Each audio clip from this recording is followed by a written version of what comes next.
program, conference participants, ladies and gentlemen. When I first received the invite to address this gathering, I was intrigued. The very terms technical agility and business agility set me thinking. Is agility a necessary virtue in governance as well? Normally, governments are expected to provide stability, a kind of unchanging timelessness. You will recall that adage, nothing is more certain than death and taxes.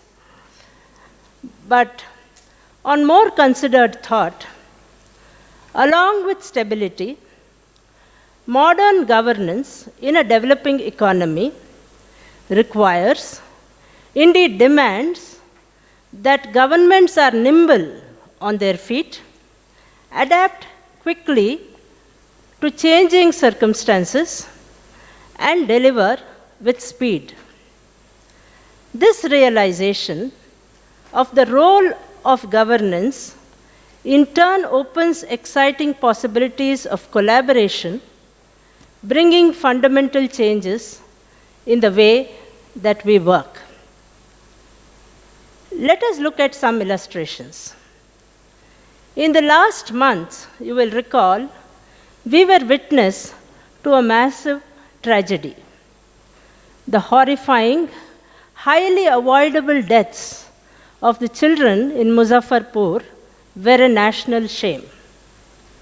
Amidst all the finger pointing and blame throwing, some medical practitioners observed that after prolonged fasting, malnourished children slipped into hypoglycemia in the morning. Since they had very little reserve glycogen in their livers, they were unable to mobilize glucose from liver glycogen, unlike well-nourished children. Had they not eaten lychees, the glucose levels would have been maintained, and the children would have come to no harm.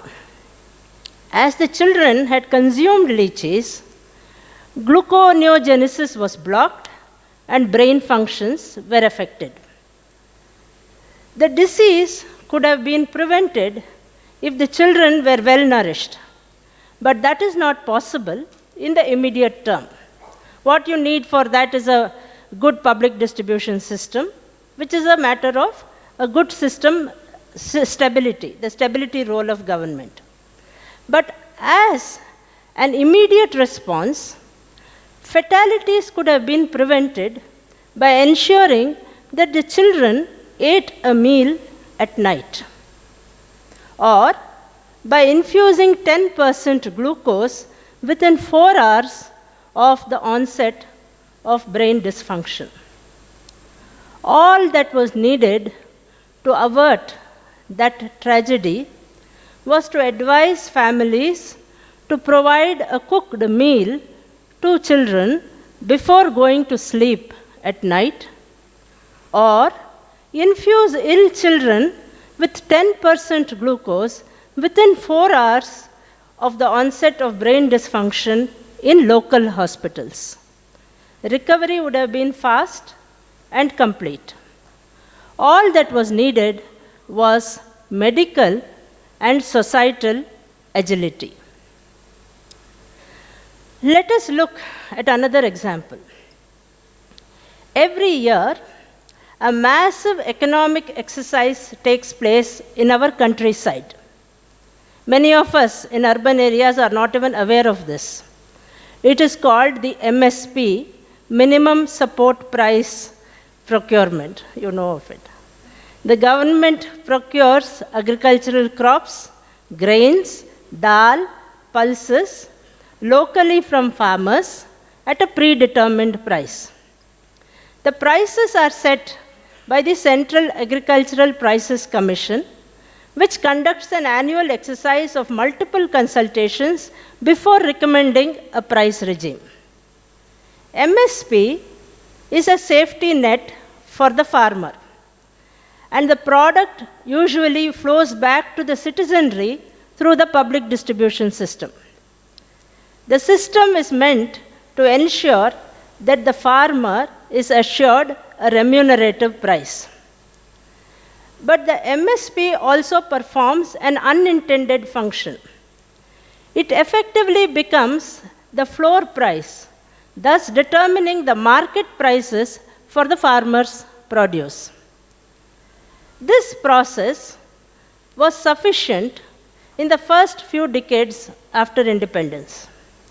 But as agriculture gets more and more globalized and international price fluctuations impact on our farm prices, the long drawn-out procedure of the CACP proves inadequate.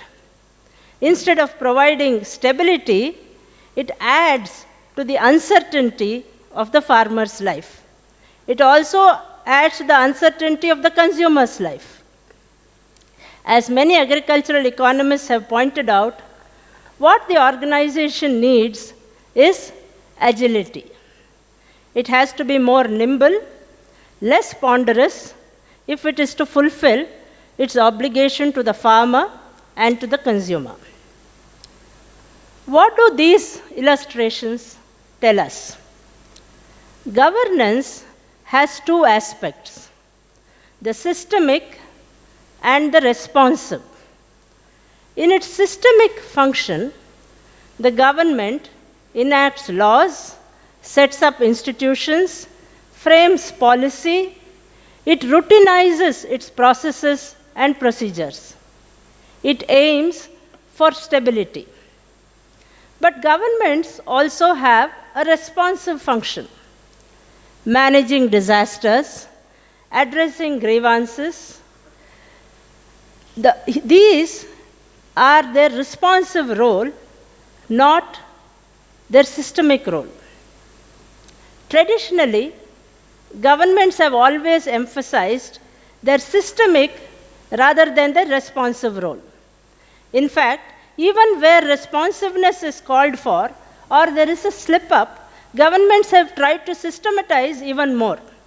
For example, in Muzaffarnagar, the public announcements were more about hospitals, setting up surveillance measures, when what was actually needed in the immediate term was the simple, the immediate, the doable. It is not that governments are unresponsive, not at all. Our political system hinges on responsiveness. But in practice, the responsiveness functions are relegated to individuals. The district collector of Surat long ago who tackled the plague, the politician who keeps in daily touch with his constituency, the policeman who chases and catches a thief, they personify responsiveness. But we need to do more. What we need to do is to institutionalize responsiveness.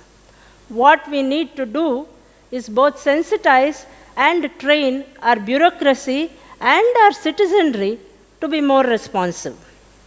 We need standard protocols for immediate agile actions in case of calamities, epidemics, forecasting, and so on. The government and the public, like business, needs to be agile.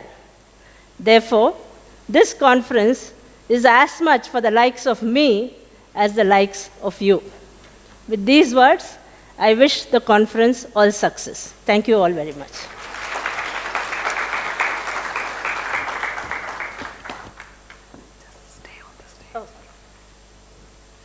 With this note, I would like to welcome Susan Gibson to present trophy to our chief guest.